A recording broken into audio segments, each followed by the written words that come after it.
Good afternoon. This is Rich Nelson with Allendale, covering the wrap-up comments. Today's Tuesday, March 23rd, 2010. As far as key interest on the grains, we will talk about weather here briefly. Looks like some of the forecasters have taken some of that rain out that was planned for this coming weekend. So for the Midwest, we're looking pretty much right now at straight dry conditions right now through most of this week. For the northern Midwest, we'll see some areas with some light snows, less than an inch.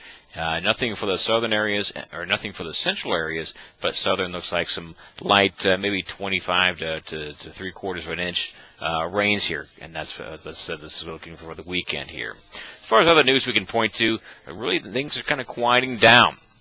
We do have the trade looking at planning and delayed planning being one big issue here. But right now, we do have clearing skies for the Midwest, maybe a chance to do some field work. Some people in Iowa have mentioned that they've got something going on now. We do have some people suggesting maybe we will get some of this corn in here. And as we mentioned before, we need about 2.5 to 3 million acres plugged in for corn in order to satisfy this increase in demand that's coming in for ethanol for the 2010 and 11 year. So we'll be watching these numbers carefully here. As far as outside markets, looks like crude up 23. We will note that ethanol actually down. So even though crude was a little higher today, ethanol, which is the main driver of corn, did not follow the overall energies moving higher, and it fell slightly. The ethanol was down maybe 0.7 cents. Not a large number to be too concerned of, but the main point is the ethanol to energies is still a connection that's not exactly right at this point here. As far as other news, as far as the closes, corn down about 7, beans down 2 1/4, and I have wheat down about 10 1/4. As far as some news type of stories for each of these individually, corn, we did see South Korea buy about 165,000 tons of optional origin corn. That's 3 cargoes. We saw Taiwan, they purchased about 1 cargo, 60,000 tons of U.S. corn. On the soybean side, we had an unknown buyer pick up 120,000 tons, so 2 cargoes of U.S. beans.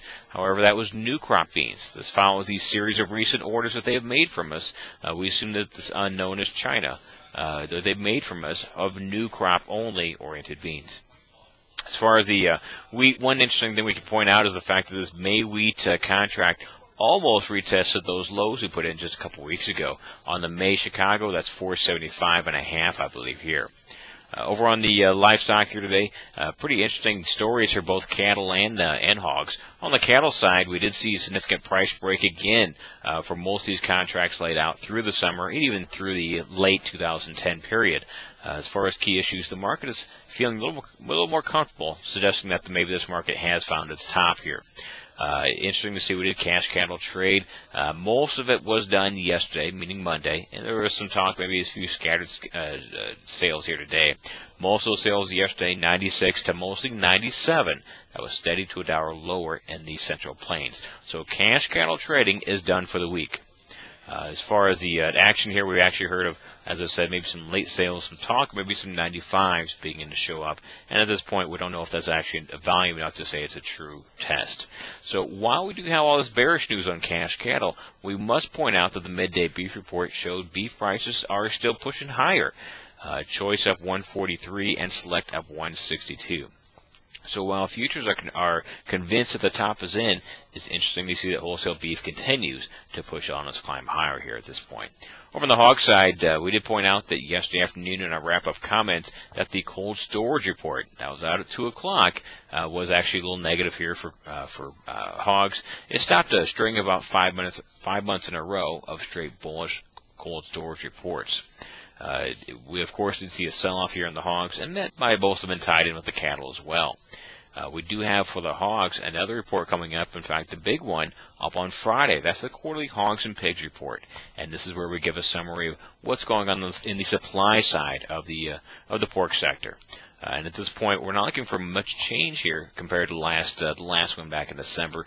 We released our estimates here today. Looks like we're looking for the average hog, or for the total hog herd, to go from back in December, it was about a 2% drop. We're setting maybe about a 1.9% lower number. These are compared to year-ago levels. So the bottom line with the hog herd is liquidation is about done at this point here. We are still keeping a very small hog herd at this point when we have not restarted expansion. It usually takes about 6 months in a row straight profits lined up before we can talk about expansion here on the hog herd. Another interesting stat to keep in mind with this hogs and pig report is the fact that break-evens for hogs right now are running about 70 to 71, and that's on a lean hog basis. So the fact is we are sitting right now at break-even prices for current cash hogs, and we will see some good profits plugged in once summer comes along here. As far as the overall tone of things, as I said, we've got some big reports in front of us. On Friday, we've got the Hogs and Pigs report. We can check our press release, and that will be put up on that livestock fundamentals page here, probably tomorrow, later on tomorrow at some point here.